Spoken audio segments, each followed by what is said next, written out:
ہمارے ایک دوست جب کسی کو گاڑی دیتے تھے تو ہم کہتے ہیں نا بھائی دوسرے کی چیز ہے ذرا احتیاط سے چلانا, کہتے ہیں نا. اب مقولہ بدل گیا, جب آپ اپنی گاڑی کسی کو دیں بولیں اپنی سمجھ کے چلانا بھائی اللہ کا واسطہ. پہلے کہتے تھے یہ پرائی گاڑی ہے تو پرائی چیز ذرا احتیاط سے. اب آپ کیا گاڑی جب کسی کو دیں تو بولیں بھائی اپنی سمجھ کے چلانا, صحیح ہے نا, ترت تمیز. بارہا تجربہ ہے, آپ کسی کو گاڑی دے دو بائک دے دو کچھ نہ کچھ کام لازمی نکال کے آئے گا.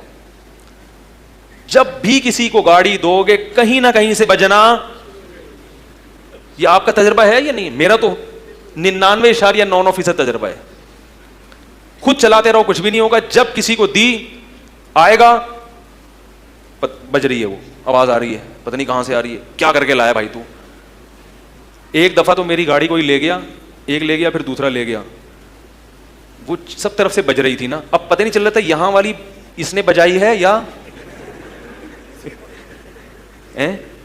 کس کے کھاتے میں کون سا بجنا ڈالیں. جب دونوں سے رابطے وغیرہ اس نے بجائی ہے وغیرہ اس نے بجائی ہے, میں نے کہا بج تو گئی نا. اگر آپ کسی کی گاڑی لے کر گئے ہیں اور وہ بج رہی ہے, بجنا آپ نے شروع کیا ہے, تو میکینک کے پاس لے جانا بھی کس کی ذمہ داری ہے؟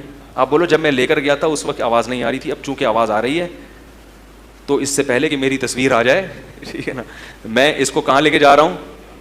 پہلے زمانے میں لوگوں میں اتنی تمیز تھی, جب کسی کی کتاب پڑھنے کے لیے لیتے تھے تو واپسی سے پہلے جل کرا کے دیتے تھے کہ یار آپ نے ہم پر احسان کیا کہ کتاب ہمیں پڑھنے کے لیے دی, ٹائم پہ واپس بھی کریں گے اور ایک احسان کر دیں گے, اس کی کیا کر لی, اس کی کوٹنگ کرا دی پلاسٹک کوٹنگ تھوڑا سا. اب آپ کسی کو کتاب پڑھنے کے لیے دیں گئی. میں نے دعویٰ کیا تھا نا خلافت ملوکیت میں پرانی میں کچھ اور تھی اور نئی میں تحریف ہوئی ہے, تو لوگوں نے مجھ سے حوالہ مانگا.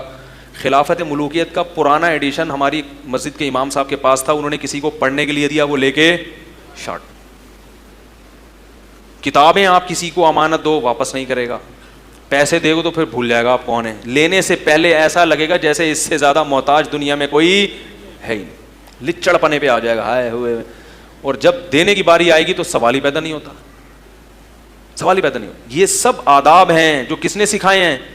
میں کوئی بہت نیک آدمی نہیں ہوں, لیکن ایک چھوٹا سا واقعہ سناتا ہوں جس سے مجھے خود حیرانگی ہوئی. مجھے گھر میں کارپیٹ دھلوانا, وہ جو کمبل دھلوانا تھا, کارپیٹ یا کمبل مجھے یاد نہیں, تو میں ایک جو ڈرائی کلینر ہوتا ہے اس کے پاس چلا گیا, ادھر ہی محلے میں رہتا ہے. اس کو میں نے جا کے بتایا کہ بھائی آپ کل وہ اٹھوا لیں گھر سے, کارپیٹ یا کمبل وغیرہ اٹھوا لیں آپ. اس نے کہا ٹھیک ہے, کل میرے مزدور آئیں گے صبح, وہ کارپیٹ اٹھا کے لے جائیں گے. اگلے دن صبح صبح ہمارا ارادہ بدل گیا اس سے دھلوانے کا. تو میرے تو نارمل, ہمارے حضرت تو بہت سخت تھے ان معاملات میں. میں اس کے گھر چلا گیا, فجر پڑھ کے بیل بجائی, میں نے کہا آپ اپنے مزدوروں کو نہ بلائیں, کیونکہ مجھے یہ تھا کہ یہ تو بلا لے گا پھر واپس بھیجنا پڑے گا, آپ نہ بلائیں. ہمارا ارادہ بدل گیا. وہ اتنا خوش ہوا, کہہ رہا آپ پہلے آدمی ہو جس نے ہمیں تکلیف سے, بولو بھائی, بچایا.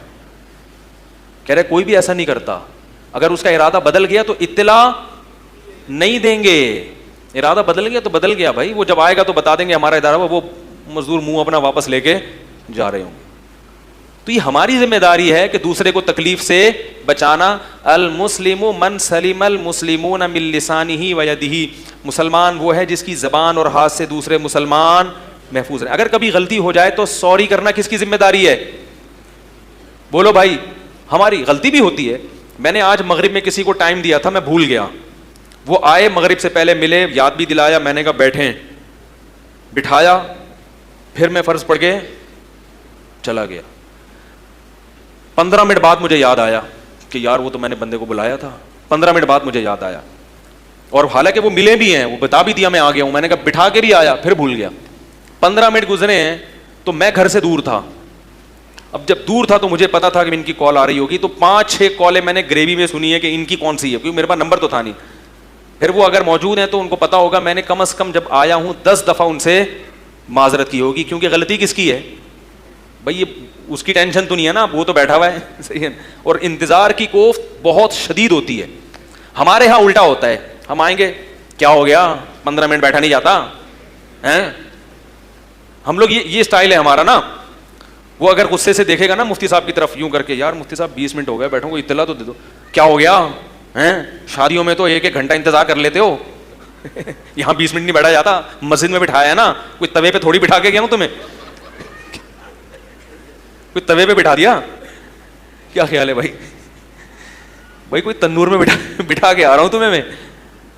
ہم یہ تو میں نے اپنا ایک واقعہ بیان کر دیا, کوئی یہ نہ سمجھے کہ یہ مفتی صاحب بہت نہیں ہے, کہ ہم سے بھی یہ میں جو اتنی باتیں کر رہا ہوں نہیں, ہم سے بھی غلطیاں ہوتی ہیں. تو مقصد یہ کہ تکرار ہو جائے تاکہ میری بھی اصلاح ہو جائے, اور ہو سکتا ہے پرانے جاننے والے بیٹھے ہوں بولیں یار یہ تو آج تو بڑے نیک نیک بنے ہوئے, تو وہ کیونکہ پرانا دوست سارے راز جانتا ہے. تبھی کسی نے ماہر نے کہا ہے کہ پرانا دوست جب بھی ناراض ہو منا لو, کیونکہ وہ تمہارے سارے راز جانتا ہے, یہ نا اس کو تو لازمی منا دو.